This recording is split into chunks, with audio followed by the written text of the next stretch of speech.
Hello friends, कैसे हैं आप सभी। आ चुके एक नए वीडियो के साथ। अभी कुछ दिन पहले पूरे भारत देश में बवाल चल रहा था अडानी की गिरफ्तारी को लेके। अगर आपने वो वीडियो नहीं देखा तो आप देख लीजिए मेरे चैनल पे। साथ ही साथ मैं आपकी जानकारी दे दूं कि कांग्रेस चाहता था कि उस विषय पे बात हो, अडानी की गिरफ्तारी पे बात हो संसद भवन में, लेकिन दूसरी तरफ बीजेपी वाले थे जो कि ये चाह नहीं रहे थे। ऐसे में दोनों तरफ से लड़ाई झगड़े का माहौल एकदम बना था और संसद भवन में पूरी तरीके से टेंशन था।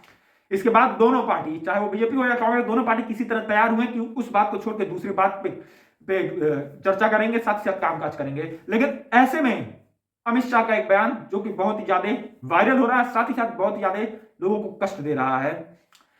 जहां अमित शाह ने अपने बयान देते हुए कहा कि आज के टाइम पे ये फैशन हो गया है कि लोग बाबा साहब का नाम यूज करते हैं हर समय। भीमराव अम्बेडकर, भीमराव अम्बेडकर, बाबा साहेब, बाबा साहेब, बाबा साहेब, बाबा साहेब। अगर इतना ये नाम भगवान का लेते तो इनको स्वर्ग प्राप्त हो जाता। अब यही बात चुभ गई कांग्रेस वालों को। कांग्रेस वालों ने कहा कि ये वही बीजेपी वाले हैं जो एक टाइम पे कभी बाबा साहब का पुतला जलाए थे।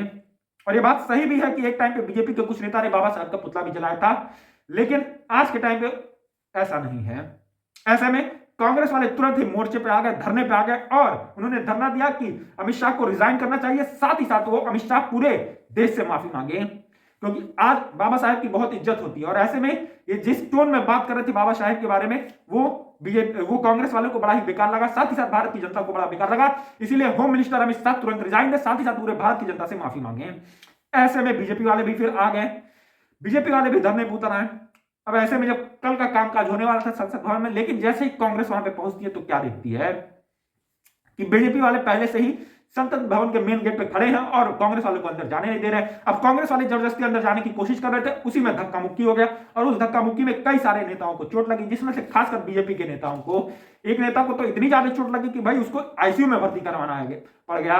और दूसरे नेता जो कि प्रताप सोरेन है, उनका तो भाई कान और सिर पे चोट लग गया, खून भी निकल रहा था। ऐसे में जब रिपोर्टरों ने उनसे पूछा कि आखिर क्या हुआ उनके साथ, किसने उनको धक्का मारा और कैसे उनको चोट लगी, तो उन्होंने साफ साफ कहा कि राहुल गांधी ने उन्हें धक्का मारा। ऐसे में रिपोर्टरों ने जब कांग्रेस से और राहुल गांधी से सवाल किया कि उन्होंने धक्का क्यों मारा, तो राहुल गांधी का साफ साफ कहना था कि यह पूरी तरीके से साजिश की जा रही है ताकि डाइवर्ट कर दिया जाए ये अमित शाह से माफी मांगने के मुद्दे को हटा के ये लोग इस तरफ डाइवर्ट करना चाह रहे हैं। साथ ही साथ अडानी का मुद्दा जो कि हम बात करना चाह रहे हैं कई दिन से, उस मुद्दे से भी ये लोग डाइवर्ट कर रहे हैं। और ये डाइवर्ट करने के लिए ये सब सारा चीज इन लोगों ने रचा है। और राहुल गांधी ने कहा कि उन्होंने किसी भी तरह का कोई धक्का मुक्की नहीं किया है। साथ ही में मैं आपकी जानकारी के लिए बता देना चाहता हूं कि संसद भवन जो चलता है, पहले तो संसद भवन हमारा नया बना है जो कि कई 100 करोड़ रुपए का संसद भवन है।